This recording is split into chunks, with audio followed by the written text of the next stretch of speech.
Good evening friends. सबसे पहले आप सभी को धनतेरस की ढेर सारी बधाइयां। आज का दिन हर वो इंसान अपने लाइफ में एक बड़ा दिन मानता है और ये फील करता है कि आज हम ऐसा कुछ करें जो पूरे के पूरे साल पूरे जीवन में खुशहाली मिले। अगेन आप सभी को धन्यवाद करता हूं, वेलकम करता हूं इस आज के इस जूम सेमिनार में, जहां आपको पूरे लाइफ पूरे जिंदगी एक एक पल आप कितना बेहतर जीना चाहते हैं, कितना बेहतर आप रहना चाहते हैं, कितनी बड़ी खुशियों को आप बांटना चाहते हैं, ये सब कुछ आज आपको इस सेशन में मिलने वाला है मेरे दोस्त। बस एक होमवर्क आपसे मैं बोलूंगा कि आप किसी शांत जगह में बैठ जाएं। पॉसिबिलिटी हो तो आप अपने ईयरफोन को इस्तेमाल करें, हेडफोन को साथ में। आप डबल माइंड होकर ना बैठें कि चलो मैं कहीं बैठ गया सुनता हूं, नहीं। और डायरी पेन लेके बैठ जाना मेरे दोस्त, क्योंकि आज जो बात आपके लाइफ में होने जा रही है, आपके सामने जो होने जा रहा है, ये बहुत बड़ी उपलब्धियों का होने जा रहा है, जैसा कि हमें जानकारी आज है। मैं थैंक्सफुल हूं ऐसे ऑर्गेनाइजेशन के साथ, मैं थैंक्सफुल हूं ऐसे अपलाइन, ऐसे एक मेंटर के साथ जो एक एक कदम पे एक एक पॉइंट्स पे हमको और आपको गाइड करने वाले हैं। तो आप एक बच्चा बन के सीखने के लिए, समझने के लिए, जानने के लिए और जीवन में तरक्की करने के लिए आप आज अपना जो बहुमूल्य समय आपने दिया है, इसका पूरा का पूरा उपयोग करिएगा। कौन अभी तक आ पाया नहीं आ पाया इसकी चिंता आपको नहीं करना है। जो आ गया उसका वेलकम करिए और आगे बढ़ने की जिज्ञासा लेकर आप आगे बढ़ें। सर मैं एक लाइन आपको बोलना चाहूंगा कि मैं खुद आपको परिचय बताऊं, नाम आर एस प्रसाद, कुशीनगर उत्तर प्रदेश से हूं। सर पिछले 20 22 23 साल हो गए इस मार्केटिंग के फील्ड में, लेकिन ऐसा एक पर्सनालिटी, एक ऐसा लीडर्स हमारे सामने आज तक नहीं आ पाए थे, और एक ऐसी ऐसा प्लेटफॉर्म। तो मैं आपसे बोलने वाला हूं कि आप लक्की हैं कि जो आपको इनवाइट किया है। एक बार उनको थैंक्स जरूर बोलेंगे आप इस मीटिंग के बाद, लेकिन ये तब बोलने वाले आप हैं जब पूरा का पूरा टाइम आप सुनेंगे, समझेंगे, देखेंगे। और अब मैं आपके बीच में बाधा न बनते हुए मैं वेलकम करना चाहूंगा आज के इस प्रेजेंटेशन को लेकर आने वाले जो शख्सियत हैं पूरे इंडिया में। आज इस एडुटेक के प्लेटफॉर्म को लेकर एक एक कदम एक एक सफर में लोगों को कामयाब करने का उन्होंने बीड़ा उठा लिया है। ऐसे मेंटर, ऐसे success personality mister Gurpreet sir को मैं इनवाइट करना चाहूंगा आपके इस डिजिटल क्लैपिंग के साथ कि हर आदमी खुशदिल सर तैयार है आपको सुनने के लिए, आपको समझने के लिए। आप आए और आज का सेशन इतनी जोरदार तरीके से आप रखें जिससे कि आने वाले कल में हर आदमी कहे कि नहीं सर सेशन में तो आपको बैठना ही बैठना है। Yes, welcome sir Gurpreet sir, please welcome. Thank you so much sir, thank you so much. धन्यवाद thank sir. You Prasad sir. मैं देख रहा था कि आपका थोड़ा नेटवर्क का इश्यू था, लेकिन फिर भी आपका अच्छा रहा। आपने अच्छे से मैसेज कन्वे कर दिया। दोस्त, अपने बारे में थोड़ा सा बता देता हूँ। नाम गुरप्रीत है, गोल्डन एबल सिटी अमृतसर का रहने वाला हूँ। आज हम एक बहुत बड़ा फेस्टिवल सेलिब्रेट कर रहे हैं। आज धनतेरस का बहुत शुभ दिन है और मैं आप सबको आज की शुरुआत में इस धनतेरस की बहुत बहुत शुभकामनाएं दूंगा। और मैं चाहूंगा कि भगवान आप पे धन की वर्षा पूरा साल पूरी जिंदगी करता रहे, ऐसा आपके लिए ये धनतेरस बन जाए।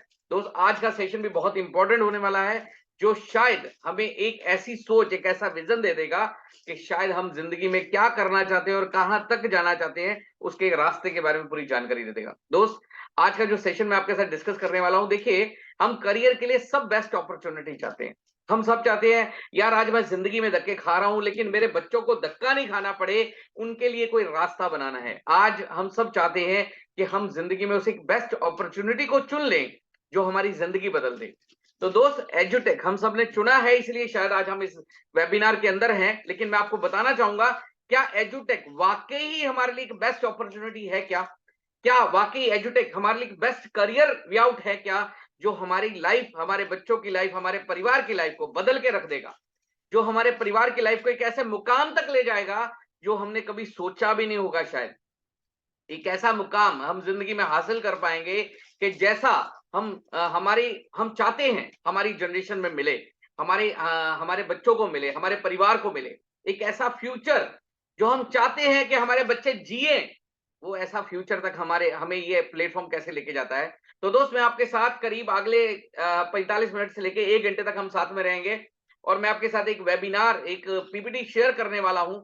बहुत इंपॉर्टेंट रहेगा। जैसे प्रसाद सर बता रहे थे कि आप कोशिश कीजिए, ईयरफोन यूज कीजिए और एक पीसफुल जगह पे बैठिए, क्योंकि मेरे बोलने से भी ज्यादा आप लोगों का सुनना इंपॉर्टेंट रहेगा दोस्त। क्योंकि उसका शायद एक एक शब्द आपके लिए कुछ ना कुछ मैसेज होगा और मालूम नहीं कौन सी लाइन, कौन सा शब्द, कौन सी लाइन आपके लाइफ को चेंज कर सकती है। ये मैं पहले नहीं बता सकता, लेकिन आपका डिसीजन, आपका जो सोच है, आपने जो एजुटेक में आने का डिसीजन लिया है, ये आपकी लाइफ कैसे बदल देगा, ये हम थोड़ी देर में, अगले 40-45 मिनटों में या 50 मिनट में अंदर हम ये डिस्कस करेंगे और शायद अपने फ्यूचर का बेस्ट वे आउट चुनेंगे आज और बेस्ट वे आउट पे काम करने का डिसीजन लेंगे। दोस्त, मैं आपके साथ पीपीटी शेयर करने वाला हूं। Yes, I am sharing my screen.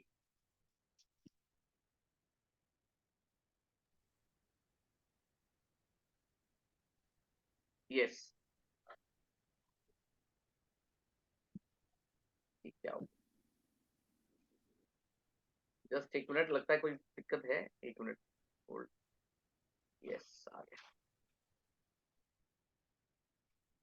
चलिए, मैं इस एजुटेक के मंच पे आपका सबका स्वागत करता हूं। सबसे पहले बेस्ट वे आउट चाहते हैं, आज हम करियर के लिए एक सबसे बढ़िया रास्ता चाहते हैं। दोस्त, इस बात को शुरू करने से पहले अपने बारे में थोड़ा सा बता दूं। नाम गुरप्रीत है, गोल्डन एबल सिटी अमृतसर का रहने वाला हूं।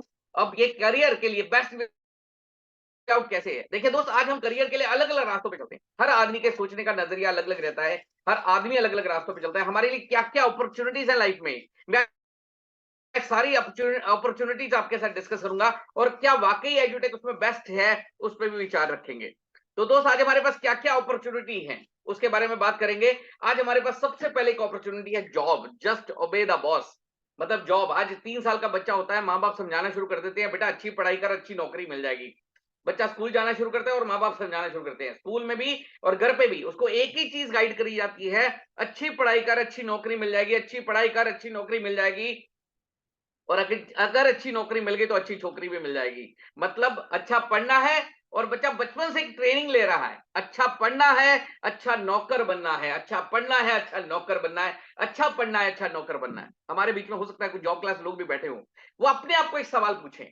मतलब वो आज एक जॉब कर रहे हैं अगर हैं, तो क्या जॉब करके बहुत बेहतरीन जिंदगी जिया कर जा सकता है क्या? या जॉब करके हम एक बहुत अच्छी जिंदगी जी सकते हैं क्या? तो वो खुद को सवाल जब करेंगे तो उनको समझ में आ जाएगा कि जॉब का सक्सेस रेट, दोस्त, एक फॉर्च्यून 500 मैगजीन आती है, वो कहती है कि जॉब का सक्सेस रेट सिर्फ 5% है। मतलब सिर्फ 5% लोग ऐसे हैं जो जॉब करके अच्छी जिंदगी जी रहे हैं। 95% लोग हैंड टू माउथ रहते हैं, सुबह उठते हैं, काम पे जाते हैं, शाम को घर आते हैं, खाना खाते हैं, टीवी देखते हैं, सो जाते हैं, सुबह उठते हैं, फिर काम पे चले जाते हैं। 10 साल, 20 साल, 40 साल और फिर सत श्री अकाल, भगवान के पास रवाना हो जाते हैं। यही जिंदगी जी करके वो वापस दुनिया से चले जाते हैं। लेकिन हम सब लाइफ में आगे ग्रो करना चाहते हैं, हम सब लाइफ में आगे बढ़ना चाहते हैं, तो दूसरा रास्ता हम सब सोचते हैं बिजनेस। दोस्त, हम सब बिजनेस करना चाहते हैं, बिजनेस अपना बढ़ाना चाहते हैं। लेकिन दोस्त, बिजनेस करने के लिए आज एक मतलब आसान काम नहीं रह गया, क्योंकि बिजनेस में भी कंपटीशन बढ़ता जा रहा है। डे बाय डे कंपटीशन बढ़ता जा रहा है। सबसे पहले तो बिजनेस छोटी इन्वेस्टमेंट से होना बंद हो गया। आजकल बड़ी इन्वेस्टमेंट चाहिए बड़ा बिजनेस करने के लिए। दोस्त, अगर मैं बात करूं तो शायद अगर एक दुकान खोलनी हो और उसमें शायद माल डालना हो तो शायद हमें 1 करोड़ रुपए लगा करके काम शुरू करना पड़ता है। चले 20-25 लाख लगा के भी अगर शुरू किया जाए तो 20-25 लाख का रिस्क भी साथ में चलता है। अगर मैं बिजनेस की सक्सेस की बात करूं तो उसका सक्सेस रेट सिर्फ 10% है दोस्त। सिर्फ 10% लोग ऐसे हैं जो बिजनेस करके एक सक्सेसफुल जिंदगी जी रहे हैं, एक कामयाब जिंदगी जी रहे हैं। 100 में से 90% लोग ऐसे हैं जो बिजनेस करके भी सिर्फ नई 10 दुकानें खुलेंगी तो उनमें से एक ऐसी होती है जो बहुत अच्छे से चल निकलती है, लेकिन बाकी 9 दुकानें कुछ देर चलती हैं और फिर बंद हो जाती हैं, कुछ देर चलती है और फिर बंद हो जाती है और फिर वहां पे नई दुकान खुल जाती है। तो बिजनेस में भी सक्सेस लेना इतना आसान क्यों नहीं रह गया? क्योंकि कंपटीशन डे बाय डे बढ़ता जा रहा है। छोटे बिजनेसमैन को बड़ा बिजनेसमैन सर्वाइव भी नहीं करने दे रहा। आज आज हालात ये बनते जा रहे हैं। दोस्त आज मान लीजिए धीरू भाई अंबानी, रिलायंस वगैरह ने सब्जी बेचना तक शुरू कर दिया, तो ठेली पे खड़ा होकर सब्जी कोई लेना पसंद नहीं करता। अब तो मॉल में बड़े बड़े लाल लाल टमाटर और एसी में पड़ी हुई सब्जियां फ्रेश लगती हैं और लोग वहीं पे लेना पसंद करते हैं। तो बड़ा बिजनेसमैन छोटे को खत्म करता जा रहा है। आज छोटी इन्वेस्टमेंट से कोई बिजनेस नहीं हो पा रहा है। तो तीसरा हमारे सामने आता है प्रोफेशनल करियर। आज हर मां सोचती है मेरा बच्चा डॉक्टर बन जाए, मेरा बच्चा इंजीनियरिंग फील्ड में आगे चला जाए। लेकिन क्या वो बनना आसान है दोस्त? उसके लिए पढ़ाई तो चाहिए ही, लेकिन पढ़ाई के साथ साथ बहुत सारा पैसा भी चाहिए। आज अगर हम अपने बच्चे को डॉक्टर बनाना चाहते हैं तो उसके लिए कम से कम 1 करोड़ रुपए का इन्वेस्टमेंट हो गया है दोस्त। 1 करोड़ रुपए अगर हमारी जेब में है तो शायद हम अपने बच्चे को डॉक्टर बनाने का सोच सकते हैं। और अगर अच्छी इंजीनियरिंग फील्ड में आगे लेके जाना चाहते हैं तो उसके लिए भी 20-25 लाख रुपए चाहिए। लेकिन क्या इतना पैसा लगा के हमारा बच्चा इमीडिएटली सक्सेसफुल हो जाता है क्या? नहीं दोस्त, उसके लिए भी बहुत मेहनत की जरूरत है। और अगर आपको एक अच्छा डॉक्टर बनना है तो अपनी पढ़ाई कंप्लीट करने के बाद किसी सीनियर डॉक्टर के अंडर आपको 5-7 साल प्रैक्टिस करना पड़ेगा। अगर आपको एक अच्छा वकील बनना है तो किसी सीनियर एडवोकेट के पास जाके शायद 5-7 साल प्रैक्टिस करना पड़ेगा। अगर मैं एक प्रोफेशनल की लाइफ को स्टडी करूं तो एक professional almost 30 years of his age, वो 30 साल अपनी जिंदगी के सिर्फ पढ़ाई लिखाई में लगा देता है। उसके बाद 7-8 साल किसी सीनियर के पास प्रैक्टिस करने में लगा देता है। उसके बाद अपनी प्रैक्टिस स्टार्ट करता है और 7-8 साल उसको सेटल करने में लग जाते हैं। तो उसके बाद उसकी सक्सेस की जर्नी शुरू होती है। मतलब मान लीजिए 45 का होके सक्सेस की जर्नी शुरू करी और 50 का होके भगवान के पास चला गया है, तो उसकी जिंदगी सिर्फ 5 साल है। 45 साल उस जिंदगी को बनाने में लगा दिए। क्या हर प्रोफेशनल सक्सेसफुल हो जाता है? हर प्रोफेशन में आने वाला बंदा सक्सेसफुल हो जाता है? दोस्त, मैगजीन कहती है कि प्रोफेशनल करियर में भी सक्सेस रेट सिर्फ 17% है। 83% लोग एक प्रोफेशनल डिग्री लेने के बाद भी सक्सेसफुल नहीं हो पाते हैं। वो गुजारे की हद तक ही रहते हैं। जैसे आप खुद ये अंदाजा लगा सकते हैं। आप जिस एरिया में रहते हैं वहां पे जरूर कोई ना कोई कोर्ट होगा, कोई ना कोई मतलब कोर्ट होगा। आप कोर्ट रूम में जाके देखिए, कोर्ट में जाके देखिए, वहां पे आपको बहुत सारे वकील नजर आएंगे। दोस्त, अगर आपके इलाके में कोर्ट है और 1000 वकील अगर हैं तो सक्सेसफुल वकील पता कितने होंगे? 10, 20 या 50 लोग। लेकिन 950 लोग सिर्फ स्ट्रगलिंग फेस कर रहे होंगे, डेली वेजेस पे काम कर रहे होंगे, सुबह जाते होंगे। मतलब मेरा एक दोस्त वकील है, वो कई बार बताता होता है कि यार हमसे अच्छे तो सब्जी मंडी मंडी में सब्जी बेचने वाले हैं। सब्जी बेचने वाला रोज कुछ ना कुछ कमा के लाता होगा, लेकिन हम में से आधे वकील ऐसे हैं जो खाली जेब चले जाते हैं और खाली जेब ही वापस आ जाते हैं। मतलब इतनी बड़ी डिग्रियां करने के बाद, इतनी बड़ी पढ़ाई करने के बाद, इतना मेहनत करने के बाद भी सक्सेस लेना इतना आसान नहीं है दोस्त। दोस्त, चौथा रास्ता हमारे सामने आया है एजुटेक, एक पर्सनल प्राइवेट फ्रेंचाइजी सिस्टम। एक ऐसा सिस्टम जिसके साथ अभी प्राइवेट फ्रेंचाइजी की अगर मैं बात करूं तो आज जिंदगी में एक चीज आप समझिएगा, private franchise is the way जिसमें आदमी एक दिमाग से नहीं हजारों दिमागों से काम करता है। दो हाथों से नहीं हजारों हाथों से काम करता है, तो उसकी सक्सेस उतनी ही तेजी से बढ़ती है। अगर मैं प्राइवेट फ्रेंचाइजी की बात करूं तो आज बाटा हो या टाटा हो, प्राइवेट प्राइवेट फ्रेंचाइजी सिस्टम को आगे लेके चल रहे हैं और अपनी जिंदगी में सक्सेस को बड़े मुकाम तक लेते जा रहे हैं। आज अगर आप को टाटा की गाड़ी लेनी हो तो और वहां पे अपनी गाड़ी पसंद करेंगे और गाड़ी ले लेंगे तो रतन टाटा की जेब में अपने आप पैसे चले जाएंगे। प्राइवेट फ्रेंचाइजी एक ऐसा वे है जिसमें आदमी एक दिमाग से नहीं हजारों दिमागों से काम करता है, दो हाथों से नहीं हजारों हाथों से काम करता है। और उसका दायरा जो सीमित नहीं होता, असीमित होता है। मतलब वो एक साथ हजारों शहरों में काम कर रहा होता है और मतलब हजारों लोगों के साथ काम कर रहा होता है। तो private franchise is the way. दोस्त, सबको क्रॉस कर चुका है। इसका सक्सेस रेट है 22.5%। अगर दुनिया में 5 नए करोड़पति पैदा हो रहे हैं तो 1 करोड़पति प्राइवेट फ्रेंचाइजी सिस्टम को डेवलप करके आगे आ रहा है। दोस्त, प्राइवेट फ्रेंचाइजी द वे जिसमें सक्सेस रेट बढ़ता जा रहा है। 2.5% है। मेरी बात को यकीन कीजिएगा, अगर हमें इस बारे में जानकारी मिल गई कि क्या है ये प्राइवेट, 2.5% नहीं 80% इसका सक्सेस रेट होगा। मतलब अगर दुनिया में 5 नए करोड़पति पैदा होंगे तो 4 करोड़पति प्राइवेट फ्रेंचाइजी सिस्टम को डेवलप करके आगे आ रहे होंगे। दोस्तों, प्राइवेट फ्रेंचाइजी कहां से शुरू हुआ, कैसे शुरू हुआ, इसका मतलब लोगों को समझ में कैसे आया, मैं आपको थोड़ा सा उसके बारे में बताता हूं। दोस्त, प्राइवेट फ्रेंचाइजी को बताने से पहले मैं आपको एक ऐसे पर्सन के बारे में बताना चाहूंगा who was the number 1 man in world. मतलब mister J Paul Getty count किया गया कि दुनिया के अमीर आदमी कौन-कौन हैं, उस टाइम पे जे पॉल गेटी का नाम सबसे पहले आया। जैसे आज हम बात करते हैं, कभी बिल गेट्स के बारे में बताते हैं, कभी किसी के बारे में बताते हैं, तो who is the number 1 man in the world? तो उस टाइम पे 1945 जब ये पहली बार काउंट किया गया कि दुनिया के अमीर आदमी कौन है, तो उस टाइम पे जे पॉल गेटी का नाम सामने आया। उस टाइम पे उसको बिज़नेस टाइकून कहा जाता था। ये कहा जाता था ये बंदे के पास इतना दिमाग है कि मिट्टी को हाथ लगाए सोना बना सकता है। इस बंदे के पास इतना दिमाग है कि बड़े-बड़े गवर्नमेंट इस कोई बिज़नेस पॉलिसी बनाती थी, तो इसकी सलाह लेती थी। बड़े-बड़े बिज़नेसमैन जब कोई नया बिज़नेस शुरू करते थे, बिज़नेस एम्पायर बनाते थे, तो इसकी सलाह लेते थे। इस बंदे ने 1960 में एक बुक लिखा, जिस बुक के बारे में ये दावा किया गया कि ये बुक में जो सिद्धांत वो दे रहा है, उसको कोई भी अपनी लाइफ पे अप्लाई कर ले, उसको करोड़पति बनने से कोई नहीं रोक सकता। ऐसे कौन से प्रिंसिपल, ऐसे कौन से सिद्धांत उन्होंने अपने बताए, मैं आपको उसके बारे में बताऊंगा। 1960 में वो बुक पब्लिश किया गया। That book was success principle of life, कामयाब जिंदगी के सिद्धांत। और दावा किया कि इन सिद्धांतों को, इन प्रिंसिपल्स को कोई भी आदमी अपनी लाइफ में अप्लाई कर ले, उसको करोड़पति बनने से कोई नहीं रोक सकता। दोस्त, आज हम सब जिंदगी में ग्रो करना चाहते हैं, जिंदगी में करोड़पति बनना चाहते हैं। बड़ी अच्छी एक लाइन है कि गरीब पैदा होना गुनाह नहीं है, लेकिन गरीब मरना जरूर गुनाह है। तो हम सब शायद ऐसा ही चाहते हैं कि हम पैदा किसी भी घर में हुए हो, किसी भी सिचुएशन में हो, लेकिन हम जब हमारा परिवार एक कामयाब परिवार होना चाहिए। तो दोस्त, ऐसे कौन से सिद्धांत उन्होंने दिए जिसके साथ हम अपनी लाइफ चेंज कर सकें, तो मैं आपके साथ वो सिद्धांत भी डिस्कस करूंगा। सबसे पहला उन्होंने प्रिंसिपल दिया वास्ट विजन, दूरदर्शिता। उन्होंने कहा जिंदगी में हर कोई अमीर बनना चाहता है, लेकिन अमीर बनता कौन है? वो आदमी अमीर बनता है जो कि आने वाले समय को समझ लेता है, जिसके मन में ये आ जाता है कि 5 साल बाद कैसा क्या होगा। अगर वो आज ही ये समझ लेता है, तो उसकी जिंदगी में वो उतना ही ज्यादा कामयाब हो जाता है।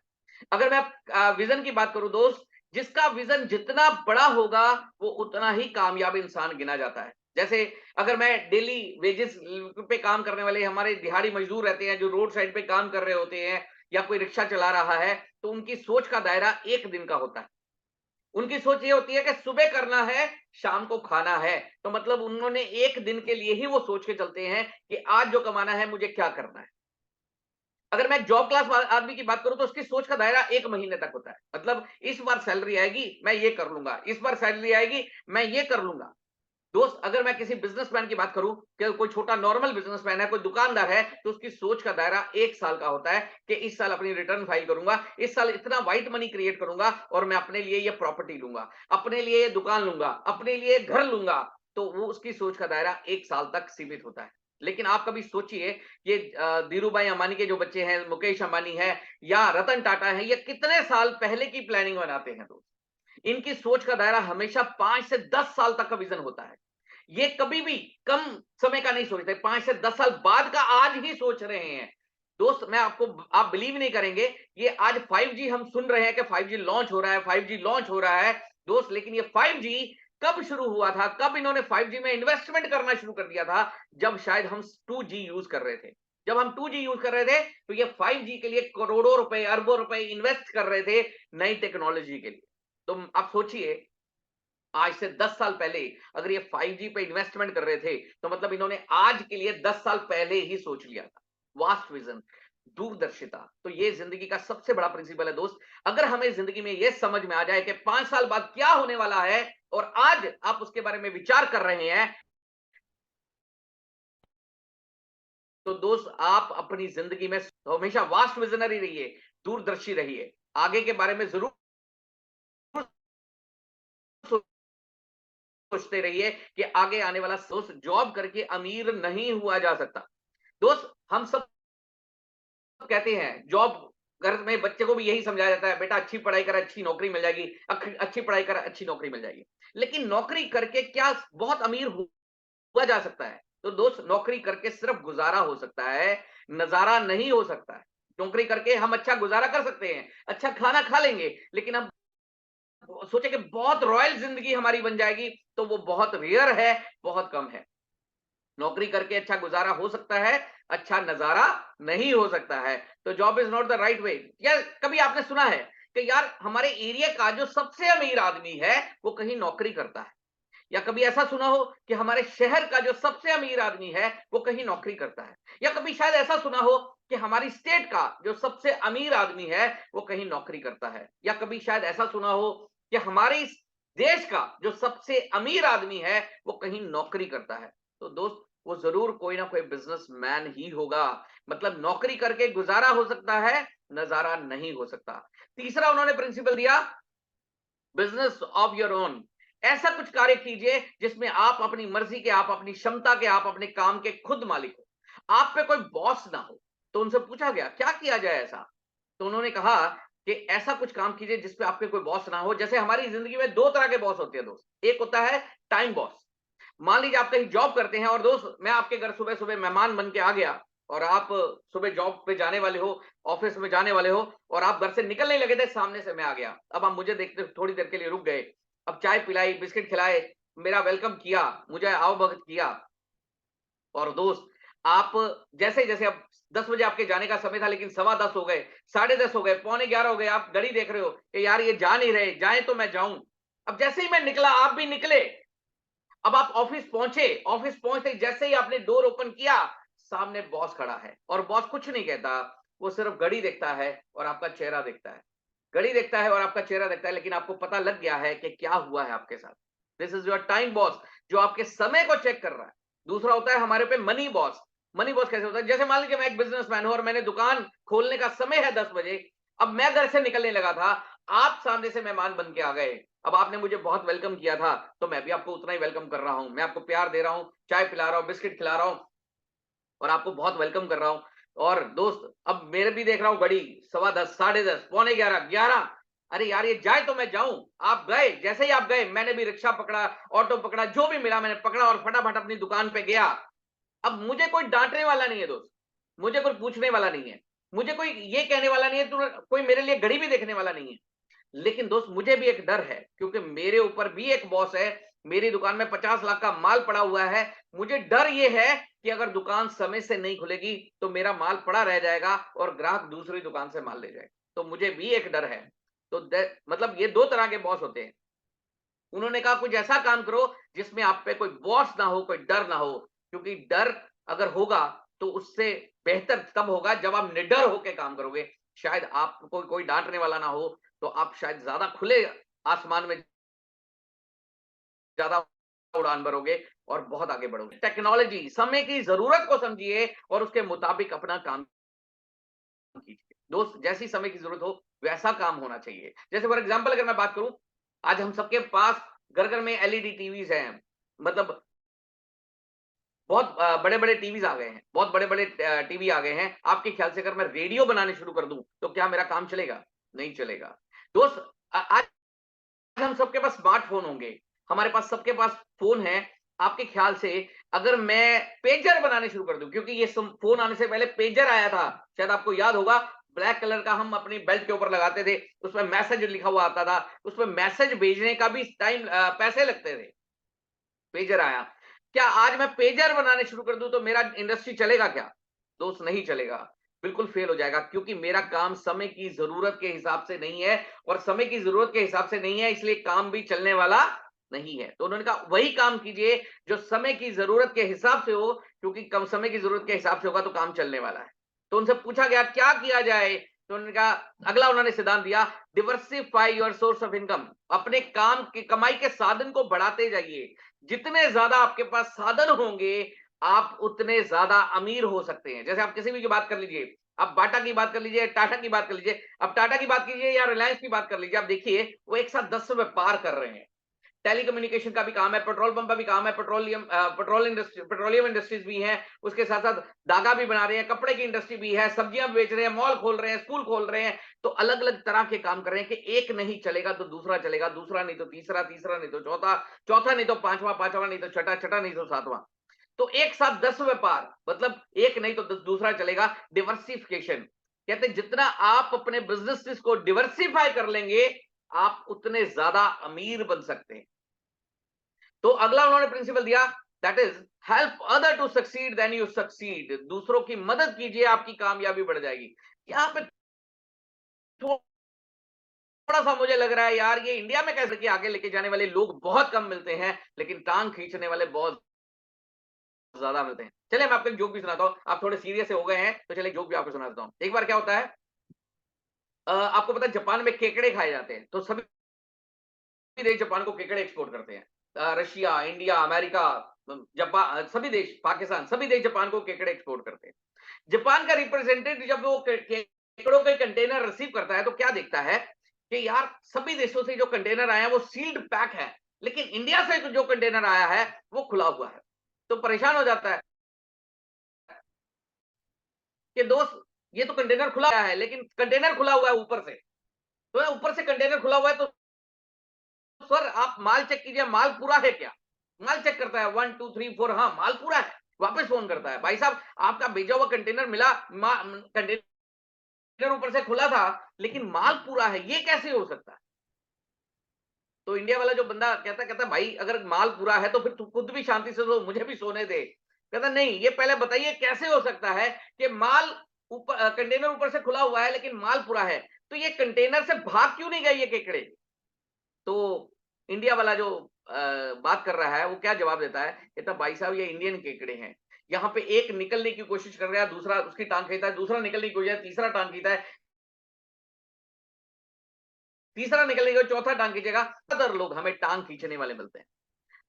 दोस्त यहाँ पे हम भी देख सकते हैं कि हम अपने दुख से कई बार उतने दुखी नहीं होते जितना दूसरे की खुशी दुखी हो जाते हैं। आप कभी भी देखिए यहाँ पे एक जोक चले और सुनाता हूँ। एक बार क्या होता है मान लीजिए आप रात को सो रहे हो घर पे, अब मान लीजिए अमेरिका में सारी फैमिली सो रही है और एकदम से लाइट बंद हो जाए, तो क्या करेंगे वो पेरेंट्स क्या करेंगे? उठेंगे, देखेंगे यार इलेक्ट्रिसिटी डिपार्टमेंट में फोन करेंगे, भाई साहब लाइट बंद हो गई है, प्लीज आके चेक कीजिए और हमारा लाइट ऑन करके दीजिए।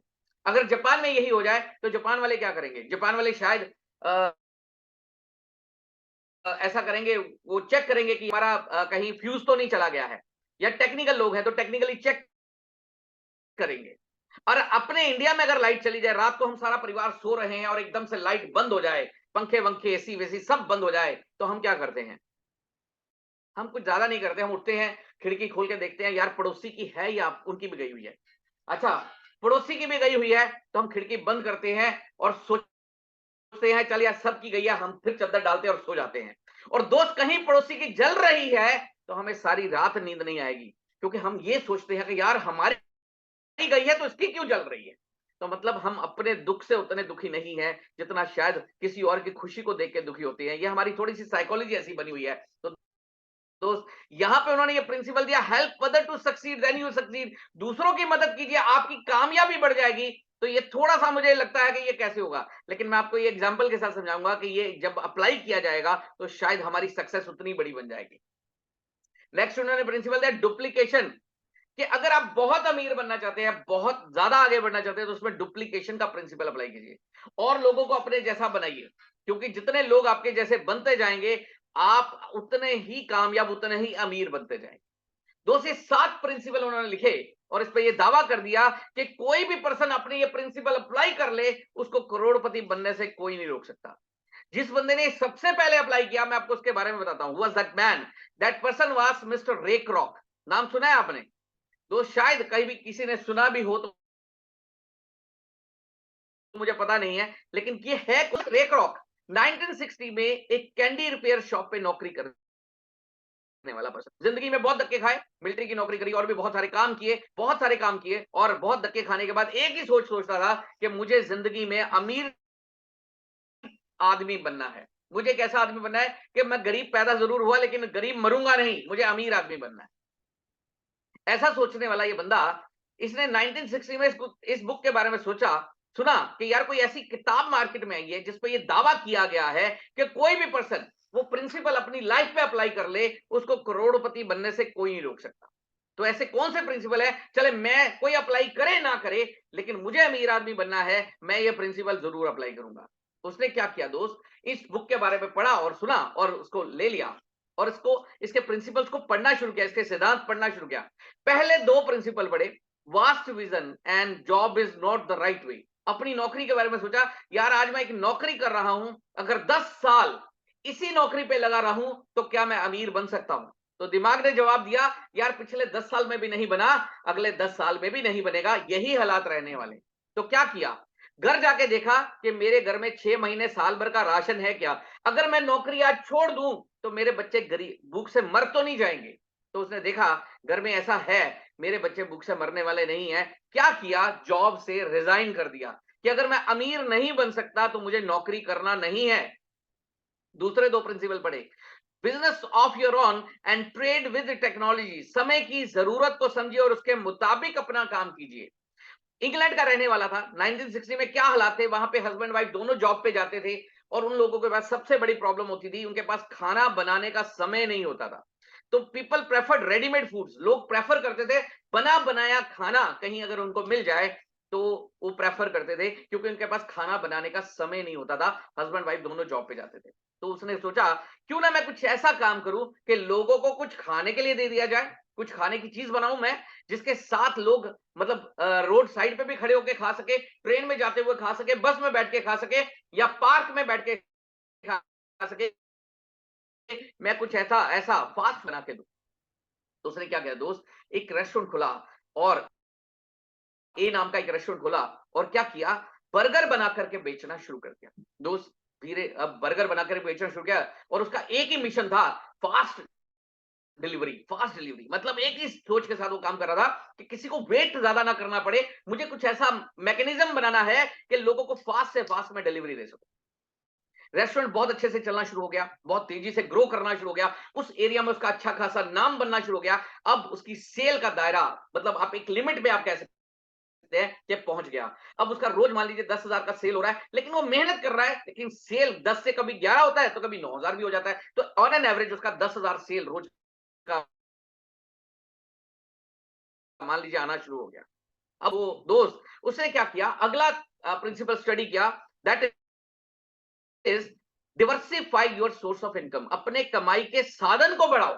तो दोस्त उसने सोचना शुरू किया क्या किया जाए, कैसे किया जाए। दोस्त उसने ये नहीं किया कि चलो एक बर्गर की दुकान है तो एक साड़ी की दुकान खोल लेता हूं, नहीं, उसने ऐसा नहीं सोचा। उसने कहा अगर इस काम में मैं कामयाब हुआ हूं तो मुझे इसी काम को और आगे बढ़ाना है। दोस्त हमारे बीच में कई लोग ऐसे होते हैं, एक साथ 10 कंपनियां चला रहे होते हैं, एक साथ 4 कंपनियां उठा के चल रहे होते हैं कि चल ये नहीं बिकेगा तो ये बिक जाएगा, ये नहीं बिकेगा तो ये बिक जाएगा। नहीं भाई, आपको जो अच्छा लगता है वो एक पकड़ लीजिए और उसमें ग्रो करना शुरू कर दीजिए, उसमें मेहनत करना शुरू कर दीजिए। क्योंकि कंपनियां ज्वाइन करने से नेटवर्क नहीं बनता, पैसा नहीं आता, नेटवर्क बनाने से पैसा आता है। आप 4 कंपनियों में अलग-अलग नेटवर्क बनाने की बजाय एक कंपनी में मिलकर के नेटवर्क बना दीजिए, तो मुझे लगता है आप बहुत ज्यादा ग्रो कर सकते हो। इसलिए सबसे बेस्ट प्लेटफॉर्म चुनिए और अपने लिए वो ग्रो करना शुरू कर दीजिए। रे क्रॉक ने भी ऐसा ही सोचा। उसने ये नहीं सोचा कि मैं बर्गर के साथ साड़ी की दुकान खोल लूं। उसने यही सोचा कि मैं बर्गर के काम में कामयाब हुआ हूं, तो कैसे मैं बर्गर के काम को और आगे बढ़ा सकता हूं। उसने एक दूसरा रेस्टोरेंट खोल दिया, दूसरे शहर में जाके बी रेस्टोरेंट खोल दिया। लेकिन अभी हुआ क्या दोस्त, जब वो पहले रेस्टोरेंट पे जाके ध्यान दे रहा था तो दूसरे रेस्टोरेंट पे लोग नौकर चोरी करना शुरू हो गए। लेकिन जब वो दूसरे रेस्टोरेंट पे जाके ध्यान दे रहा था तो पहले पे नौकर चोरी करना शुरू हो गए। परेशान हो गया कि यार ये क्या हुआ, मैंने तो बिजनेस बढ़ाया था लेकिन इससे तो टेंशन बढ़ गई। क्या किया, अपना एक रेस्टोरेंट बंद कर दिया। फिर क्या सोचा कि और कैसे किया जाए, शायद मेरी नॉलेज में अभी कोई ना कोई कमी है, शायद मुझे नॉलेज फिल करना होगा। तो उसने अगला प्रिंसिपल स्टडी किया, help other to succeed then you succeed and with that diversify your source of income. दूसरों की मदद कीजिए और उसके साथ अपने कमाई के साधन को बढ़ा लीजिए। उसने अपनी कजन सिस्टर नैन्सी को अप्रोच किया, नैन्सी जो कि दूसरे शहर में रहती थी, उसको अप्रोच किया, नैन्सी तो आजकल क्या कर रही है। नैन्सी ने कहा भैया मैं तो फ्री हूं। उसने कहा अगर तू फ्री है तो क्यों नहीं तू बर्गर बना करके बेचने शुरू कर देती। उसने कहा भैया मैं भी करना चाहती हूँ, आप बहुत तरक्की कर रहे हो, मैं भी कुछ ऐसा करना चाहती हूँ, लेकिन मुझे बर्गर बनाने नहीं आते। रेकरो ने कहा कोई मुश्किल काम नहीं है, मैं तुझे करना सिखाऊंगा। नैन्सी ने कहा भैया मैं तो दूसरे शहर में नई नई आई हूं, अभी ज्यादा लोग मुझे जानते नहीं है, कौन मेरे पास बर्गर खाने आएगा। तो रेकरो ने कहा वो भी ज्यादा नहीं, वो भी मुश्किल काम नहीं है, मैं अपने नाम का बोर्ड तेरी दुकान पे लगा दूंगा। अब मेरा इस शहर में अच्छा खासा नाम बन चुका है, उस नाम की वजह से तेरे पास भी लोग आना शुरू हो जाएंगे, तो तेरा काम चलना शुरू हो जाएगा। नैन्सी कहा भैया इतना सब आप मेरे लिए करोगे तो आप क्या लोगे। दोस्त शायद हम होते उस जगह पे तो हम कहते चलो 50-50, आधे तेरे आधे मेरे। लेकिन रेक रॉक की सोच क्या थी, रेक रॉक ने सोचा अगर मैं इस दुकान से 50% लेना चाहता हूं तो मुझे सिस्टम बनाया कि नैन्सी मैं तेरे साथ हेल्प करूंगा, लेकिन उसके बाद तू संभालेगी उस, तो जो भी 100 रुपए की सेल होगी उसमें 96 तेरे और 4 रुपए मेरे। तो नैन्सी खुश। नैन्सी कहा भैया इससे बेहतर क्या हो सकता है। तो दोस्त उसने नैन्सी पे 15 दिन का मान लीजिए समय लगा लिया। 15 दिन में नैन्सी को सब कुछ करना सिखा दिया, बनाना सिखा दिया, बेचना सिखा दिया। अब नैन्सी सारी जिंदगी काम करेगी तो रेक रॉक के 4 रुपए जाते रहेंगे। दोस्त उसकी सोच का समझिए कि नैन्सी अब किसके लिए काम करेगी, अपने 96 के लिए, रेक रॉक के 4 रुपए के लिए, अपने 96 के लिए, और रेक रॉक को पूरी जिंदगी 4 रुपए का फायदा मिलता रहेगा। दोस्त रेक रॉक ने एक दूसरा रेस्टोरेंट और इसी तरह से खोला, तीसरा खोला, चौथा खोला, पांचवा खोला, छठा खोला, सातवां खोला, आठवां खोला। आज हम सुन के हैरान होंगे उसी रेक रॉक के 40,000 से ज्यादा की रेस्टोरेंट चेन है पूरी दुनिया में। और अगर एक रेस्टोरेंट पे डेली 10 घंटे काम हो रहा है तो रेक रॉक का डेली 4 लाख घंटे काम हो रहा है दोस्त। और अगर 1 घंटे की इनकम सिर्फ मैं 10 रुपए भी उसकी लगा लूं तो उसको रोज के 40 लाख रुपए का इनकम आ रहा होगा। कहने का मतलब आप समझिएगा दोस्त, आज रेक रॉक को मरे हुए करीब 25 साल हो चुके हैं। 25 साल पहले रेक रॉक मर चुका है, लेकिन लास्ट ईयर भी जब ये काउंट किया गया दुनिया के अमीरतम आदमी कौन कौन है, उस लिस्ट में भी उसका नाम है शायद 67th person of the world, richest person of the world. दुनिया का 67th person of the world जो रेक रॉक बन के आ गया। मतलब मरने के 25 साल बाद भी उसकी लिस्ट में, अमीर आदमियों की लिस्ट में। दोस्त हमने शायद इसका नाम नहीं सुना हुआ, लेकिन इसके रेस्टोरेंट के बारे में हम सब जानते होंगे। कौन सा रेस्टोरेंट? ऐसा रेस्टोरेंट जो हर बच्चा जो देखता है कि मेरा बर्थडे है तो मुझे वहीं पे मनाना है, मैकडोनल्ड्स। मतलब 52nd richest man of the world, मतलब आज दुनिया के 52वां अमीरतम आदमी दोस्त। कहने का मतलब आप समझिएगा कि मैकडोनल्ड एक ऐसा सिस्टम बन गया है दोस्त, आज किसी मॉल में अगर मैकडोनल्ड खुल जाए तो वहां पे फुटवॉक बढ़ जाता है। मॉल में एडवर्टाइजमेंट की जरूरत खत्म हो जाती है क्योंकि लोगों का आना जाना शुरू हो जाता है। बच्चे का बर्थडे होता है तो बच्चा सबसे पहले यही कहता है पापा बर्थडे मैकडी पे ही मनाना है मुझे। तो दोस्त एक ऐसा रेस्टोरेंट बना दिया उसने, अपनी जिंदगी में एक ऐसा काम कर दिया कि आज उसके बच्चों को भी काम करने की जरूरत नहीं है दोस्त। आज उनके घर में पैसे हाथों से नहीं गिने जा पा रहे, मशीनों से गिनने की जरूरत पड़ती है। लेकिन लास्ट प्रिंसिपल उसने भी अप्लाई नहीं किया दोस्त। लास्ट प्रिंसिपल था डुप्लीकेशन। अगर वो ये अप्लाई कर देता तो शायद वो 52nd पोजीशन पे नहीं होता, आज वो दुनिया का पहला अमीरतम आदमी बन चुका होता। क्या है वो प्रिंसिपल, मैं आपको वो बताना चाहूंगा दोस्त। कर रहा हूं क्योंकि एजुटेक ने जब ये अपना सारा सिस्टम बनाया तो एजुटेक ने एक ही सोच के साथ ये सिस्टम बनाया कि हमें वो काम करना है, वो सिद्धांत अप्लाई करने हैं जो सक्सेसफुल सिद्धांत हो। दोस्त रेक रॉक प्राइवेट फ्रेंचाइजी का जन्मदाता बना। आज बाटा हो या टाटा हो, इन्हीं प्रिंसिपल्स को फॉलो कर रहा है और अपने सिस्टम को आगे ग्रोथ की तरफ लेके जा रहा है। मतलब यही एक सिस्टम है प्राइवेट फ्रेंचाइजी सिस्टम, जिसके साथ वो अपने काम को एक अलग मुकाम तक लेके जा सकते हैं। एजुटेक ने भी यही सोच के साथ, इन्हीं सिद्धांतों के साथ काम शुरू किया दोस्त। कैसे, मैं आपको प्रैक्टिकल दिखाता हूं। देखिए एजुटेक ने कैसे ये 7 सिद्धांत अप्लाई किए। पहला, वास्ट विजन, दूरदर्शिता। एजुटेक ने सबसे पहले उस इंडस्ट्री को चूज किया जिसमें कभी डाउनफॉल नहीं आता दोस्त। आपने कभी सुना है कि किसी स्कूल में मंदा पड़ गया है या किसी कॉलेज का सीजन ऑफ हो गया है? कभी नहीं, ऐसा हो ही नहीं सकता है दोस्त। वास्ट विजन, दूरदर्शिता। एक एजुकेशन एक ऐसी इंडस्ट्री है, किसी भी बिजनेस में अप एंड डाउन आ सकता है दोस्त, लेकिन एजुकेशन में कभी अप एंड डाउन नहीं आता। एजुकेशन कभी रुकेगा नहीं, कभी इसकी ग्रोथ कम नहीं होगी, क्योंकि हम 100 करोड़ लोगों को भी एजुकेट कर लें तो 500 करोड़ नए पैदा हो चुके होंगे। मतलब एजुकेशन एक ऐसी इंडस्ट्री है जिसमें कभी डाउनफॉल नहीं आता है।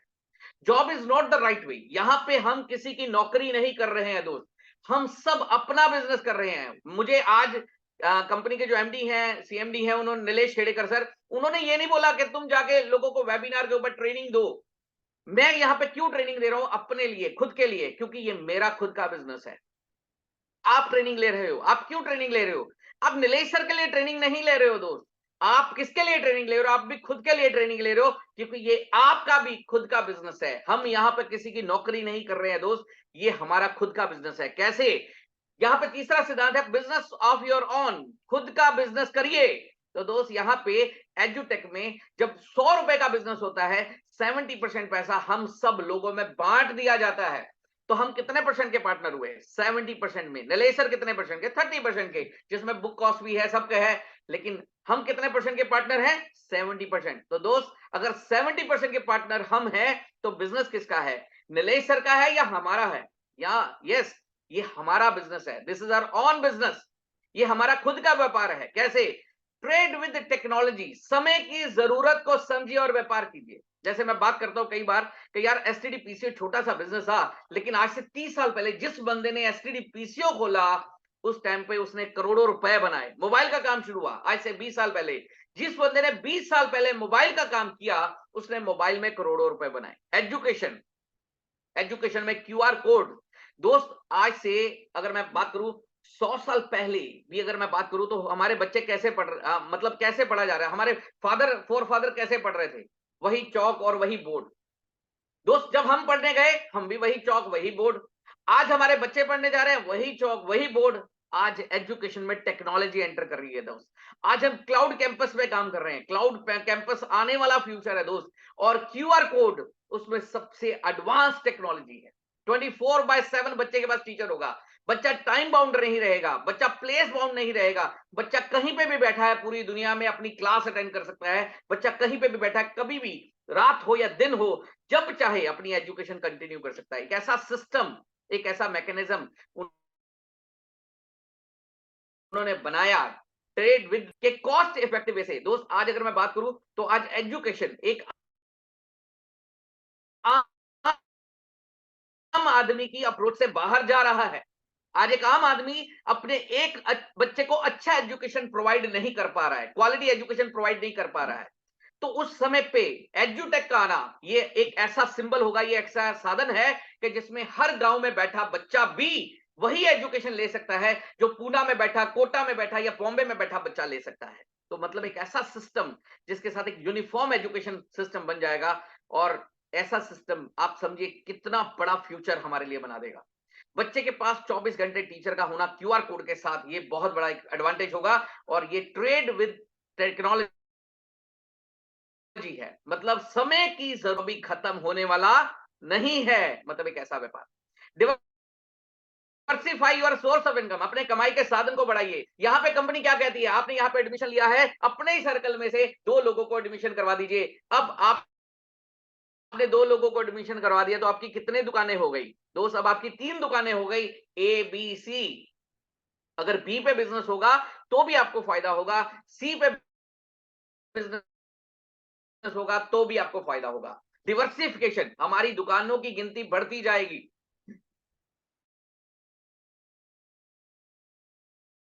मतलब आप एक ऐसा सिस्टम बना सकते हैं। धीरे धीरे ये दुकानों की गिनती इतनी बढ़ जाएगी, जैसे 2 4 8 10 20 100 500 1000 2000 5000 10000 20000 लाख 2 लाख 5 लाख। एक समय ऐसा होगा जब आपका बिजनेस आपके हाथों से बाहर जा चुका होगा। आप सोचेंगे मुझे पैसा नहीं चाहिए, लेकिन पैसा रुकने वाला नहीं होगा। एक ऐसा सिस्टम आप बना चुके होंगे। जैसे आज अगर ब्रेक रॉक के बच्चे भी सोच लें कि उनको पैसा नहीं चाहिए, तो उनके लिए रुकने वाला नहीं है, क्योंकि पैसा तो आ रहा है, छप्पर फाड़ के आ रहा है। तो यही हालात हमारे लिए होने वाले हैं। मैंने एक बड़ी अच्छी स्टोरी सुनी। अभी मैं यूपी टूर पे गया, तो वहां पे बनारस में एक यूनिवर्सिटी है, मदन मोहन मालवीय यूनिवर्सिटी है। तो वहां के राजा ने मदन मोहन मालवीय जी को यह ऑफर दिया था कि भैया, तुम जितने कदम चले जाओगे सुबह से शाम तक, तुम जितना रास्ता तय कर लोगे, उतनी बड़ी यूनिवर्सिटी बना सकते हो, उतना बड़ा विद्यापीठ बनाओगे। दोस्त, उन्होंने चलना शुरू किया, सुबह से शाम तक चलते रहे, भागते रहे। और जितना बड़ा उन्होंने एरिया कवर किया, उतना बड़ा एरिया उनको यूनिवर्सिटी बनाने के लिए दे दिया गया। एजुटेक ने वही ऑफर हम सबके लिए रखा है कि हम भी जितना भाग लेंगे, हम उतना बड़ा एजुकेशन का सिस्टम अपने लिए क्रिएट कर लेंगे। हम उतनी ही बड़ी विद्यापीठ अपने लिए क्रिएट कर चुके होंगे। तो दोस्त, ये हमारे लिए एक बहुत बड़ा सोर्स ऑफ इनकम है, डिवर्सिफिकेशन। हम जितना बिजनेस को डिवर्सिफाई करते जाएंगे, हमारे लिए ये उतना बड़ा फ्यूचर बनाता जाएगा। Help other to succeed then you succeed. यहां पे हम क्या करते हैं? दूसरों की मदद करना है दोस्त। आपने बी और सी 2 लोगों को ज्वाइन करवाया है, तो दोस्त बी और सी की पूरी मदद करना शुरू कर दीजिए। तो दोस्त, जैसे बी और सी आगे बढ़ते जाएंगे, आप भी आगे बढ़ते जाएंगे। दोस्त, हम हमेशा भगवान से हमारी एक शिकायत जरूर रहती है, भगवान, मैं अपने लिए कुछ मांगू तो नहीं देता, हाँ मैं पड़ोसी के लिए मांग लू तो दे देता है, तथास्तु। दोस्त, ये शिकायत हमारी हमेशा भगवान से रही है। और मुझे शायद ये थोड़ी देर पहले पता चल गया था, तो मैंने अपने लिए मांगना ही बंद कर दिया। मैंने लोगों के लिए मांगना शुरू कर दिया। भगवान, मुझे कुछ नहीं चाहिए, मैं सिर्फ इतना चाहता हूं, मेरी लेफ्ट और राइट 500 लोगों के घर 500 लोग लेफ्ट में, 500 लोग राइट में, इन सबके घर इस ईयर एंड तक कम से कम एक 5 लाख रुपए की कार हर एक के घर में आ जाए। मैंने ये मांगना शुरू कर दिया। तो दोस्त आप सोचिए कि अगर 500 लोगों के घर में कार आना शुरू हो गया, कार आ गया, तो मेरे घर में क्या आएगा? अगर ये मैंने भगवान से यही मांगता हूं कि भगवान मुझे अपने लिए कुछ नहीं चाहिए, लेकिन मेरी लेफ्ट और राइट में सिर्फ 500 लोगों ऐसे हो जाए जो अगले 1 साल के अंदर, 1 से 1.5 साल के अंदर इस सिस्टम में डायरेक्टर की पोजीशन तक पहुंच जाए। 500 डायरेक्टर लेफ्ट में, help other to succeed then you succeed. जितना आप दूसरों की मदद करते जाएंगे, आपकी सक्सेस उतनी ही बड़ी होती जाएगी। डुप्लीकेशन दोस्त, सबसे बड़ी चीज क्या है जो रे क्रोक ने भी अप्लाई नहीं किया, एजुटेक ने उसको भी अप्लाई कर दिया। कैसे? रे क्रोक ने नैन्सी को यह अधिकार नहीं दिए कि तुम अपने आगे और रेस्टोरेंट खोल सकती हो। आज रे क्रोक के बच्चे काम करे ना करे, पैसा बंद नहीं होगा। आज उनके 40,000 रेस्टोरेंट है पूरी दुनिया में। अगर 10,000 रेस्टोरेंट ना खुले, 20,000 रेस्टोरेंट ना खुले, 30,000 रेस्टोरेंट भी ना खुले, तब भी उनको फर्क नहीं पड़ेगा, क्योंकि जो 10,000 रेस्टोरेंट होंगे वो उनके घर में पैसा भेज देंगे। मतलब उनको कोई फर्क पड़ने वाला नहीं है। डिवर्सिफिकेशन हो चुका है। लेकिन नैन्सी आज भी उन्हीं हालातों में है। नैन्सी के बच्चे आज भी अपना रेस्टोरेंट खोलते हैं तो पैसा आता है, और रेस्टोरेंट बंद तो पैसा बंद।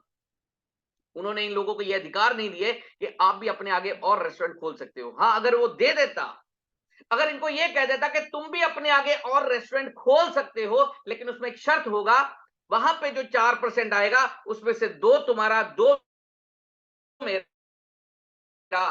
तो दोस्त आज अगर वो देख रो के पूरी दुनिया में 4 लाख से ज्यादा की रेस्टोरेंट चेन होती, और दोस्त आज वो शायद दुनिया का 52वां नहीं, आज वो नंबर 1 पोजीशन पे होता। तो मतलब आप समझिएगा, एजुटेक ने ये भी अप्लाई कर दिया। मैंने एजुटेक को 1 साल पहले ज्वाइन किया। जो अधिकार मेरे पास थे, आज वो सारे अधिकार आपके पास हैं।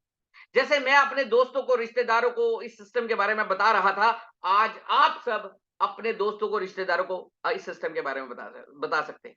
जैसे मैं एक शहर से दूसरे शहर, दूसरे से तीसरे, तीसरे से चौथे, और पूरा भारत भ्रमण कर रहा हूं, आप भी पूरा भारत भ्रमण कर सकते हैं, क्योंकि जो अधिकार मेरे पास है वही अधिकार आपके पास है। धीरे धीरे आप सब एक कंपनी बनते जाएंगे। दोस्त कैसे? मान लीजिए आज आप अकेले मालिक होंगे जिसमें 100 लोग आपके साथ काम कर रहे होंगे। कल आपके साथ 1000 लोगों की टीम होगी, तो दोस्त आप एक ऐसी इंडस्ट्री के मालिक होंगे जिसमें आपके साथ 1000 दिमाग और 2000 हाथ काम कर रहे होंगे। दोस्त कल आपके साथ जब 10,000 लोग होंगे, तो आप एक ऐसी इंडस्ट्री के मालिक होंगे जिसमें 10,000 दिमाग और 20,000 हाथ आपके साथ काम कर रहे होंगे। दोस्त जितनी आपकी कार्य क्षमता बढ़ जाएगी, आप उतने ही अमीर बनते जाएंगे। तो डुप्लीकेशन ये सबसे बड़ा प्रिंसिपल है जो एजुटेक ने अप्लाई किया दोस्त। और मैं आपको बताना चाहूंगा इसका फायदा हमें कैसे मिलने वाला है। दोस्त हम अपने टाइम को 3 तरह से यूज करते हैं। कैसे? सबसे पहले टाइम ट्रेडिंग, समय लगा के पैसा कमाना। नॉर्मली लोग क्या करते हैं, जॉब पे जाते हैं, पैसा आता है, जॉब पे जाना बंद, पैसा आना बंद। समय लगाया, पैसा कमा लिया। आप एक दुकानदार हैं, दुकान खोलते हैं, पैसा आता है, दुकान बंद, पैसा बंद। दोस्त आप एक डॉक्टर बन गए, फिर भी प्रैक्टिस करते हैं तो पैसा आता है, और प्रैक्टिस बंद तो पैसा बंद। मतलब हम टाइम ट्रेडिंग कर रहे हैं, समय लगा रहे हैं, पैसा बना रहे हैं। जिस दिन समय लगाना बंद कर देंगे, पैसा उसी दिन बंद हो जाएगा। नॉर्मल लाइफ में ऐसा ही होता है। दूसरा होता है टाइम वेस्ट करना।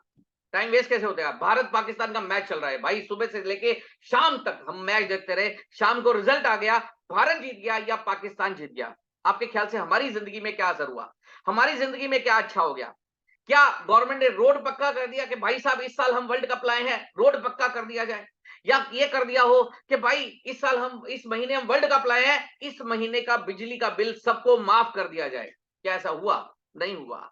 मतलब हमारी जिंदगी में क्या अच्छा असर हुआ दोस्त? एक बार सोचिएगा कि हमारा बीवी से सुबह झगड़ा हुआ था, हम सारा दिन मैच देखते रहे, शाम को रिजल्ट अपना झगड़ा खत्म हो गया क्या?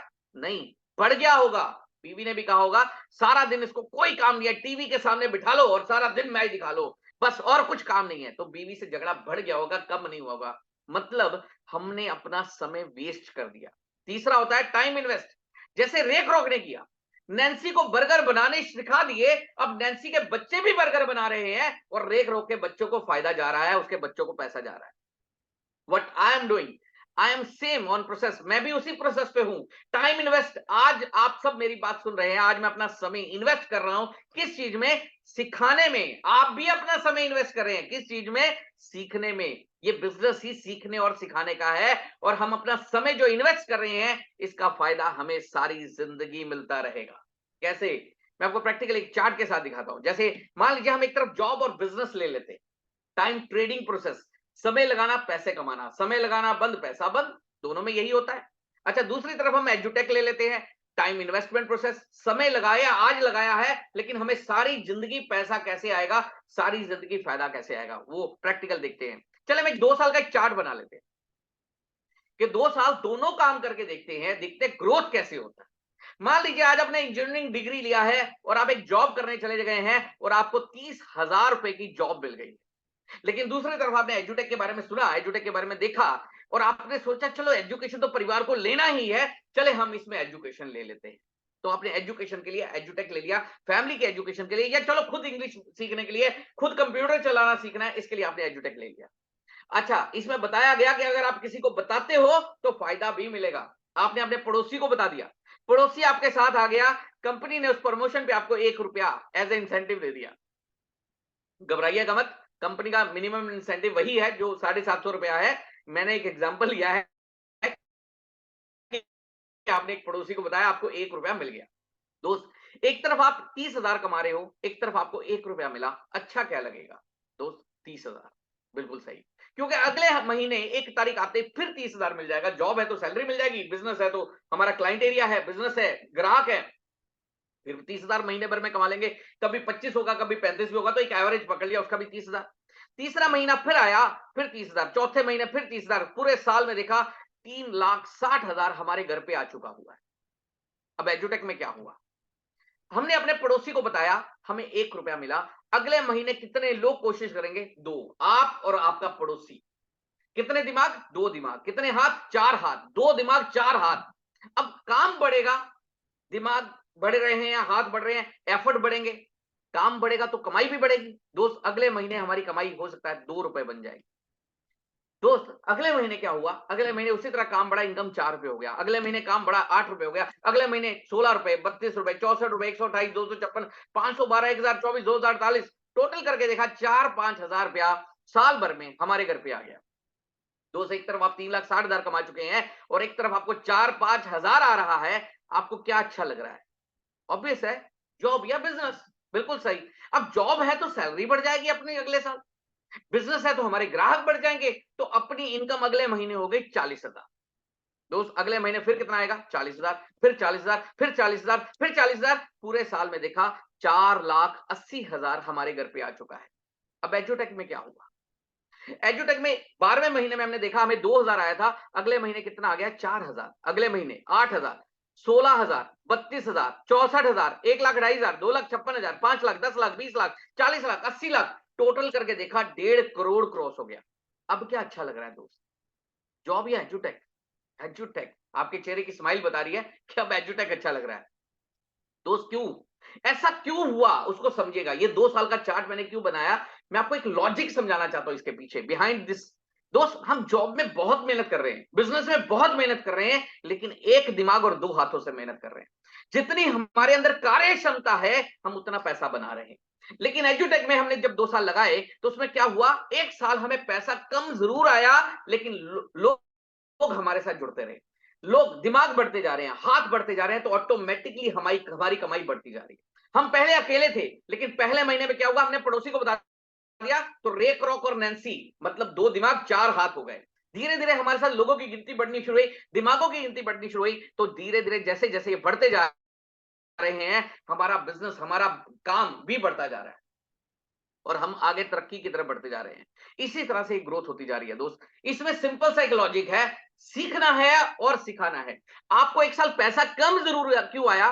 क्योंकि आपका वो समय इन्वेस्ट हुआ किस चीज में? सीखने में और अपने जैसे लोगों को सिखाने में। लेकिन धीरे धीरे आपके साथ लोगों की गिनती बढ़ती जा रही है, दिमागों की गिनती बढ़ती जा रही है, हाथों की गिनती बढ़ती जा रही है, ऑटोमेटिकली आपकी कमाई बढ़ती जा रही है। दोस्त, इस तरह से ये एजुटेक हमारे लिए फायदा करता जा रहा है। दोस्त, अगर मैं बात करूं कि ये बिजनेस क्या वाकई बेस्ट है हमारे लिए, क्या वाकई ये बेस्ट है अपॉर्चुनिटी हमारे लिए? दोस्त, आज एक बिजनेस करने से पहले आदमी क्या-क्या सोचता है? कोई भी बिजनेस करने से पहले 4 चीजें हर आदमी सोचता है। सबसे पहला, प्रोडक्ट बेचना क्या है? सबसे पहले आदमी यही सोचता है। दूसरा, मार्केट में चलेगा कि नहीं चलेगा? तीसरा, हर कोई क्या सोचता है? इन्वेस्टमेंट कितना करना पड़ेगा? और चौथा, कोई भी सोचता है रिस्क कितना है? कोई भी बिजनेस करने से पहले, कोई भी काम करने से पहले, एक दुकान खोलने से पहले, ये 4 चीजें हर आदमी सोचता है। मैंने एजुटेक करने से पहले भी इन्हीं 4 चीजों पे फोकस किया। हमारा प्रोडक्ट क्या है दोस्त? हमारा प्रोडक्ट है education, and education is a unique product. अगर आप 500 परिवारों को जानते हैं, मुझे एक ऐसा बताइए जो बच्चों को नहीं पढ़ाना चाहता। क्या सभी पढ़ाना चाहते हैं? यस, सभी पढ़ाना चाहते हैं।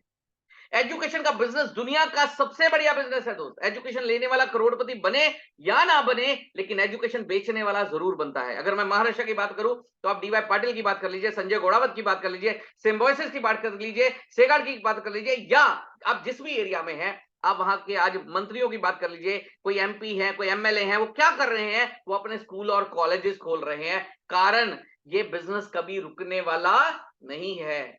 आपने कभी सुना है किसी स्कूल में मंदा पड़ गया या किसी कॉलेज का सीजन ऑफ हो गया? कभी नहीं सुना होगा।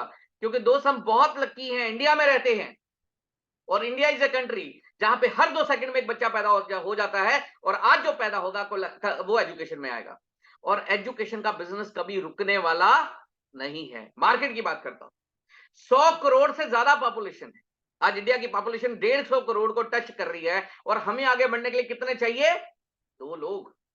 100 करोड़, 150 करोड़ में से 2 लोग दोस्त। एक मुर्दा को 4 मिल जाते हैं, हमें जिंदा रह के 2 नहीं मिलेंगे, इतने गए गुजरे तो नहीं है। इन्वेस्टमेंट की बात करते हैं, कितने पैसे लगाने पड़ेंगे? 5500 नहीं तो 11,000। आपने 5500 दिया या 11,000 दे दिया, भाई आपके बच्चों को एजुकेशन मिल गया है। बिजनेस में क्या लगाया है दोस्त? हमने 5500 दिया, चले हमने इंग्लिश बोलना ही सीख लिया, या 5500 दिया, हमारे बच्चे के लिए पैकेज घर पे आ गया, बच्चा पढ़ रहा है, लाइव क्लास भी ले रहा है, या 10,000 11,000 दे दिया, हमारा बच्चा पढ़ रहा है। दोस्त, हमने जो फीस दिया उसके बदले में हमारे परिवार को एजुकेशन मिल गया। हमने बिजनेस के लिए क्या इन्वेस्टमेंट किया है? तो बिजनेस इन्वेस्टमेंट इज जीरो। और अगर किसी बिजनेस में इन्वेस्टमेंट जीरो है तो रिस्क क्या है? Zero. This is a business with zero investment and zero risk. आने के लिए करोड़ों रुपए हैं दोस्त, डिपेंड आप पे करेगा आप क्या सोचते हैं। मतलब ये एक ऐसा सिस्टम है, एक ऐसा बिजनेस है जिसमें हमारा जाने वाला कुछ नहीं है, लेकिन आने के लिए करोड़ों रुपए हैं। डिपेंड आप पे करेगा आप क्या सोचते हैं। दोस्त, मैं ये बिजनेस क्यों कर रहा हूं, मैं आपको अपने बारे में बताता हूं। मैं ये बिजनेस किस चीज के लिए कर रहा हूं, मैं आपको थोड़ा सा ये भी गाइड करना चाहूंगा कि मैं क्यों कर रहा हूं। दोस्त, मैं अपने ये कुछ सपने पूरे करना चाहता हूं। अनलिमिटेड मनी, मैं अपने परिवार के लिए एक अनलिमिटेड मनी सिस्टम क्रिएट करना चाहता हूं। दोस्त, एक सपना लेके जीता हूं। मैंने मार्केटिंग करते हैं, मुझे भी करीब 20-22 साल हो गए, और आपको बताना चाहूंगा कि करीब अच्छा पैसा कमाया, करोड़ों में पैसा कमाया, लेकिन एक सोच है मेरी कि मैं अपना बैंक बैलेंस अपने मोबाइल जितना, मोबाइल नंबर वाला बैंक बैलेंस बनाना चाहता हूं। मेरी एक सोच है, मेरा एक सपना है कि मुझे अपना मोबाइल नंबर ही अपना बैंक बैलेंस में चाहिए, कि बैंक बैलेंस ये दिखाए कि ये मेरा मोबाइल नंबर ही मेरा बैंक बैलेंस होना चाहिए। तो मुझे अपना मोबाइल नंबर बैंक बैलेंस बनाना है दोस्त, इसलिए मैं ये सिस्टम कर रहा हूं। इसलिए I want to create unlimited money. एक ऐसा सिस्टम बना देना चाहता हूं जिसमें पैसे की कमी मेरे परिवार से खत्म हो जाए। मैं कुछ ऐसा सिस्टम बना देना चाहता हूं, अनलिमिटेड मनी। दूसरा क्या करना चाहता हूं? पेरेंट्स के लिए कुछ करना चाहता हूं। सारी जिंदगी उन्होंने मेहनत करके मुझे बनाया है, मैं कुछ ऐसा करना चाहता हूं कि उनको प्राउड हो कि हमने अच्छे बेटे को जन्म दिया है, अच्छे बच्चे को जन्म दिया है। मैं चाहता हूं उनको प्राउड हो, उनके लिए कुछ करना चाहता हूं दोस्त। और क्या चाहता हूं? लग्जरी हाउस, अपने परिवार के लिए एक लग्जरियस हाउस बनाना चाहता हूं, जिसमें आप ये समझिए कि एक ऐसा सिस्टम, लग्जरियस हाउस बनाना चाहता हूं कि पूरे शहर में लोग देखने के लिए आए कि यार घर होना चाहिए तो ऐसा होना चाहिए। एक ऐसा लग्जरियस हाउस बनाना चाहता हूं। और क्या चाहता हूं? मैं अपने परिवार के लिए एक बढ़िया कार लेना चाहता हूं दोस्त। ऐसा नहीं है, कार है, लेकिन कार भी लग्जरियस कार देना चाहता हूं। मैं चाहता हूं मेरे परिवार में अगर 4 लोग हैं तो चारों के पास अलग-अलग कार होना चाहिए। एक ऐसा सिस्टम बनाना चाहता हूं। दोस्त, आपको बताना चाहता हूं कि dreams are the driving force. मैं कार लेने के लिए एक्चुअली मार्केटिंग फील्ड में उतरा दोस्त। पेरेंट्स की अगर मैं बात करूं तो पेरेंट्स जो है मिडिल क्लास फैमिली है दोस्त। मदर प्राइवेट स्कूल में पढ़ाते थे, फादर अकाउंटेंट थे। हैंड टू माउथ कहूं तो किसी टाइम पे वो भी हालात नहीं थे, किराए का घर था। लेकिन मार्केटिंग फेज में उतरने का कारण सिर्फ ये एक कार है सर। एक ऐसा ट्रेजेडी, कहते हैं कुछ लाइफ में कुछ ऐसी घटनाएं होती हैं जो जिंदगी को बना जाती हैं।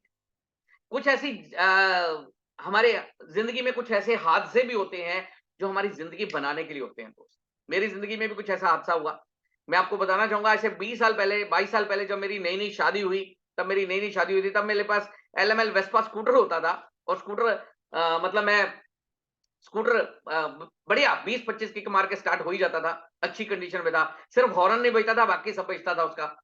दोस्त ऐसे हालातों में था मैं, मेरे दोस्त मेरा मजाक उड़ाया करते थे कि भाई थैला पास में रखा करके स्कूटर बिखर गया तो क्या करेगा।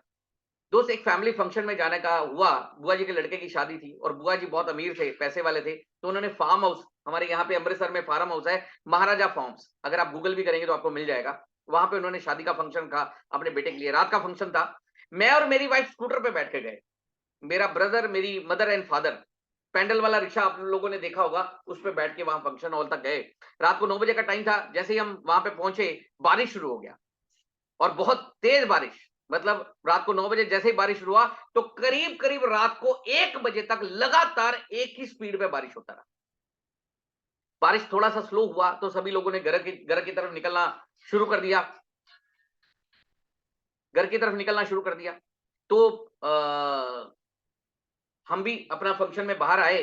रात को 1 बजे के करीब समय था। तो देखा बाहर कोई रिक्शा नहीं है, बाहर कोई ऑटो भी नहीं है, तो क्या किया जाए, फैमिली को कैसे घर भेजा जाए। तो मुझे लगा चलो कोई बात नहीं, इतने सारे हमारे रिलेटिव्स हैं वहां पे, तो किसी से चले मैं कार ले लेता हूँ, फैमिली को घर छोड़ूंगा। तो मैंने कुछ रिश्तेदारों से कार मांगी। अब मतलब क्या जवाब मिला, कुछ रिश्तेदार तो ये कह रहे हैं यार गाड़ी की चाबी पता नहीं कहाँ है। कोई रिश्तेदार ये कह रहा है यार ड्राइवर ने गाड़ी पता नहीं कहाँ पे लगा दिया। अच्छा, बुआ जी का बड़ा लड़का है, वो क्या कहता है कि गाड़ी तो मैं तेरे को दे दूं, लेकिन पेट्रोल कम है, पता नहीं तेरे घर तक जाएगा कि नहीं जाएगा। अपने मन में एक विचार आया, क्या मैं इन लोगों की गाड़ी लेके भाग जाऊंगा क्या। अच्छा सोचा छोड़ो यार, पानी में पिघल थोड़ी जाएंगे, मांगना नहीं है, पैदल भी जाना पड़ेगा तो चलेंगे। तो अपने परिवार के साथ पैदल चलना शुरू किया। करीब 1 से 1.5 किलोमीटर पैदल चलने के बाद मुझे एक पैडल वाला रिक्शा नजर आया। मैंने परिवार को उसमें बिठाया और घर के लिए रवाना कर दिया। दोस्त उस दिन सारा परिवार घर आके सो गया, लेकिन मुझे नींद नहीं आई। मुझे उस दिन एक चीज का एहसास हुआ था कि कार नहीं है तो जीना बेकार है। तो कार लेने के लिए मैं मार्केटिंग फेज में उतरा। आज मैं थैंक्स करना चाहता हूं सारे रिश्तेदारों का जिन्होंने कार नहीं दी उस रात, क्योंकि अगर वो दे देते तो मुझे कार की कीमत एहसास नहीं होता। दोस्त उन सारे रिश्तेदारों का थैंक्स, क्योंकि दोस्त कहते हैं ना संघर्ष ना तकलीफ, ना संघर्ष ना तकलीफ, तो क्या मजा है जीने में। और बड़े बड़े तूफान थम जाते हैं दोस्त जब आग लगी हो सीने में। जब आग लगी हो सीने में, जब आपके सीने में आग लग जाती है तो आप बड़े बड़े रास्ते बना लेते हो दोस्त। यही कुछ शायद उस रात, वो मुझे लगता है कि जो वो बारिश थी, वो रात थी, वो मेरे लिए थी, क्योंकि मेरी लाइफ चेंजिंग नाइट मैं उसको मानता हूं कि मेरी रात में अगर बदलाव हुआ है, मेरी जिंदगी में अगर बदलाव हुआ है तो शायद उस रात की वजह से हुआ है। दोस्त मैं आप सबको यही कहना चाहूंगा, हमें कभी भी बाहर वाले आग नहीं लगाते, हमें अपने ही आग लगाते हैं। जिंदा हैं तब भी अपने ही आग लगाएंगे और मर जाएंगे तब भी अपने ही आग लगाएंगे। तो दोस्त बाहर वाले आग नहीं लगाते, अपने ही आग लगाते हैं। बस इस आग को हमें बुझने नहीं देना है। इस आग को हमने जिंदा रखना है, क्योंकि यही आग हमें आगे लेके जाती है। कहते हैं एक पत्थर चोट खा के कंकर कंकर हो गया, एक पत्थर चोट खा के कंकर कंकर हो गया, और एक पत्थर चोट सह के शंकर शंकर हो गया। तो अगर शंकर बनना है तो चोट चोट सहना पड़ेगा। लग्जरी कार, कार लेने के लिए मैं मार्केटिंग फेज में उतरा। दोस्त आज मैं थैंक्स कर रहा हूं, करना चाहूंगा उन सबका जिन्होंने उस रात मुझे कार नहीं दी, और उनकी बदौलत आज मेरे घर में भी कार है। और दोस्त लेकिन मैं लग्जरियस कार लेना चाहता हूं। मैं चाहता हूं, आज मैं ये हालात बनाना चाहता हूं कि मेरे परिवार में अगर 4 लोग हैं तो चारों के पास अलग अलग कार होना चाहिए। ऐसे हालात बनाना चाहता हूं। Next, respect, love, relation, recognition. Respect किसकी होती है दोस्त? जिसकी जेब में पैसा होता है। जिसकी जेब में पैसा नहीं होता, गली का कुत्ता भी उसको नहीं पूछता। आज रिश्तेदार भी उसके हैं जिसकी जेब में पैसा है, नहीं तो आपके रिश्तेदार के पास से गुजर जाएंगे और शायद आपको बुलाएंगे भी नहीं अगर आपकी जेब में पैसा नहीं है। दोस्त आज मैं तो कहता हूं प्यार भी उसी को मिलता है, गर्लफ्रेंड भी उसी की है जिसकी जेब में पैसा है। जिसकी जेब में पैसा नहीं है, गर्लफ्रेंड भी उसको छोड़ के जा जाती है कि ये खुद भूखा नंगा है, मुझे क्या खिलाएगा। मान सम्मान भी उसी को मिलता है। पैसा सबसे इंपॉर्टेंट होता जा रहा है। Respect, love, relation, recognition. Next, time freedom, समय की आजादी। आज मैं काम कर रहा हूं, मेहनत कर रहा हूं, लेकिन मैं अपने परिवार के साथ एक पूरी जिंदगी जीना चाहता हूं दोस्त। मैं एक अच्छी बात कहना चाहूंगा कि 2-3 साल अगर आप अपने परिवार के साथ जिंदगी जीना चाहते हैं, तो आज एक निर्णय कर लीजिए, 2-3 साल इतनी मेहनत कर लीजिए जैसी किसी ने की ना हो, और उसके बाद आप ऐसी जिंदगी जिएंगे जैसी किसी ने जी ना हो। दोस्त, हमारे बड़े से एक स्पीकर हैं विनायक शिरोले सर, बड़ी अच्छी बात कहते होते हैं कि अगर शेर जैसी जिंदगी जीना चाहते हो तो 2 से 3 साल कुत्तों जैसा काम कर लो, और उसके बाद तुम्हारी जो जिंदगी होगी वो शेर जैसी बन चुकी होगी। टाइम फ्रीडम एंजॉय करना चाहते हैं। Next, financial freedom. Financial freedom क्या होता है दोस्त? जब आपका पैसा पैसा कमा रहा हो, आप सो रहे हो और पैसा आ रहा हो, आप जाग रहे हो तो पैसा आ रहा हो, आपका पैसा पैसा कमा रहा हो, उसको बोलते हैं फाइनेंशियल फ्रीडम। आप पैसा ना कमा रहे हो, आपका पैसा पैसा कमा रहा हो, उसको कहते हैं फाइनेंशियल फ्रीडम। मैं एक ऐसी फाइनेंशियल फ्रीडम लेना चाहता हूं। नेक्स्ट, और क्या चाहता हूं? डेब्ट फ्री लाइफ। आज हाउसिंग लोन, कार लोन, ये लोन, वो लोन मैं खत्म कर देना चाहता हूं कि मेरे दरवाजे पे कोई मांगने वाला नहीं आना चाहिए। एक ऐसी जिंदगी बना देना चाहता हूं। Next, security. आज मेरे हाथ पैर दिमाग चल रहे हैं, पैसा मैं कहीं पे भी बना सकता हूं, लेकिन मैं एक ऐसी जिंदगी बना देना चाहता हूं कि कल को 5 साल बाद मैं काम ना भी करूं तो पैसा आना बंद ना हो। एक ऐसा सिस्टम क्रिएट कर देना चाहता हूं। और एजुटेक में मुझे वो चीज नजर आ रही है, क्योंकि नॉमिनेशन है यहां पे। भगवान ना करे हमारे साथ भी कोई मिस हैपनिंग हो जाता है तो हमारा पूरा बिजनेस नॉमिनी के नाम से ट्रांसफर हो जाएगा, यानी जिंदगी के साथ भी और जिंदगी के बाद भी। मतलब अगर हमने एक बार मेहनत कर दिया तो हमारे बच्चों की जिंदगियां भी सिक्योर हो जाएंगी दोस्त। ये एक ऐसा सिस्टम होगा।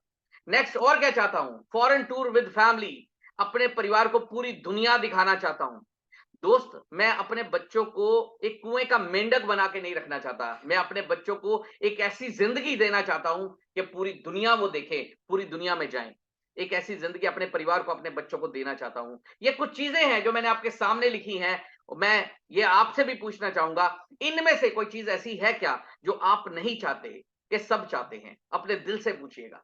और अगर आपका दिल आवाज देता है कि हाँ मुझे सब चाहिए, तो फिर अपने आप से एक सवाल पूछिएगा, आज हम एक जॉब कर लेते हैं, या आज हम कोई छोटा मोटा 10-15-20 लाख लगा के छोटा मोटा बिजनेस कर लेते हैं, अगर 10 साल भी उसमें काम करते रहे तो क्या ये हो सकता है क्या?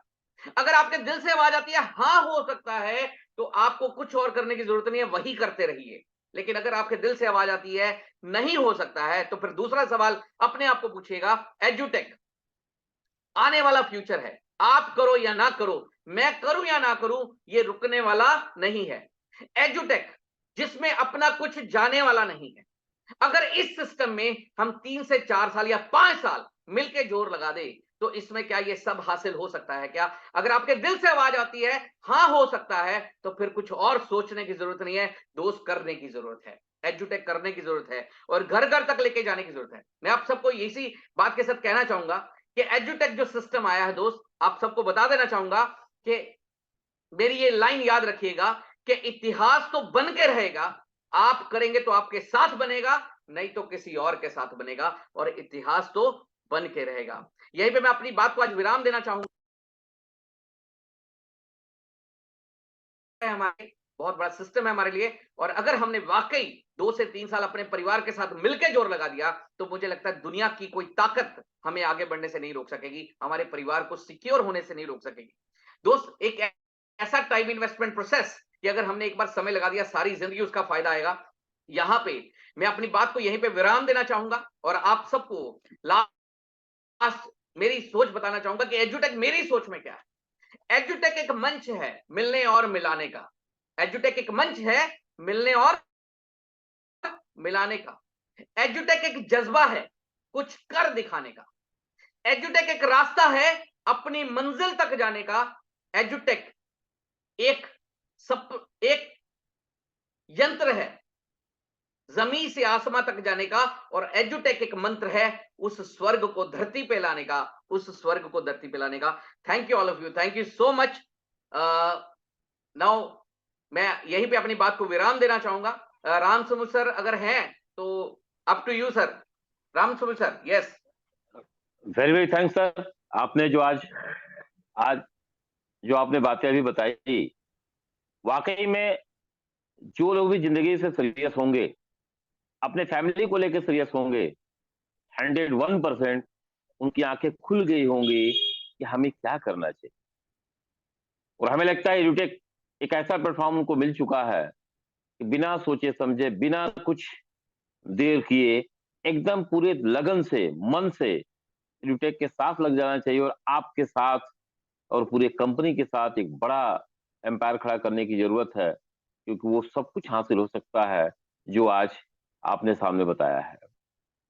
तो फ्रेंड्स, हमने जो आपसे कहा था कि आपको आपके लाइफ में आज जो मिलने वाला है, एक बड़ी उपलब्धि मिलने जा रही है, आपने फील किया होगा कि सर ने जो चीजें बताई हैं वाकई में सबसे अलग हट के है। बस जरूरत है हमें एक जुनून की, जरूरत है हमें एक जज्बा की, जरूरत है हमें एक जिद की कि हमें ये पाना है, हमें ये लेकर ही रहना है। और जब जो सब कुछ आप चाहते हो, ये प्लेटफॉर्म तैयार कर दिया कंपनी ने तो ऐसा रोड मैप बना दिया है कि आप सिर्फ कंपनी के साथ, पैसेंज के साथ बने रहो, लगे रहो, चलते रहो, तो सब कुछ हासिल कर लोगे जो हम ख्वाब और सपनों में सोचते हैं सर। तो वेरी वेरी थैंक्स अगेन अभी अभी सब सभी लोगों का कि आपने बड़ी तन्मयता से पूरे मन से सुना। आगे हम लोग फिर नेक्स्ट मीटिंग में मिलते हैं। तब तक के लिए हम सब अपने आप को अपने टारगेट पे काम करना शुरू करें। Thank you very much sir.